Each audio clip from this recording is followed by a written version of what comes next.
اعوذ باللہ من الشیطان الرجیم بسم اللہ الرحمن الرحیم السلام علیکم ورحمۃ اللہ وبرکاتہ۔ آپ کی خدمت میں ایک اور نئی ویڈیو کے ساتھ حاضر ہوں۔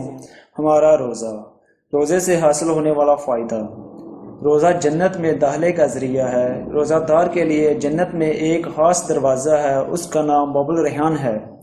روزہ آگ سے بچاؤ کا ذریعہ ہے۔ روزے کی جزا اللہ خود دے گا۔ روزے کی وجہ سے انسان بہت سے گناہوں سے بچ سکتا ہے۔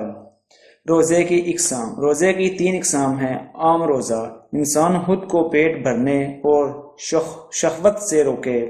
خاص روزہ، نظر، زبان، کان، ہاتھ، پاؤں، غرض پورے جسمانی اعضاء کو گناہوں سے بچائے، یہ خاص روزہ ہے۔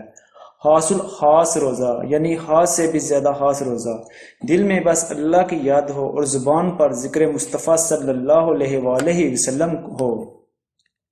خود کا جائزہ لیجئے، ان تینوں قسموں میں سے آپ کون سا روزہ رکھتے ہیں؟ اللہ تبارک تعالیٰ سے دعا ہے کہ ہماری نماز روزہ اپنی بارگاہ الہی کے اندر قبول منظور فرمائے، آمین، جزاک اللہ۔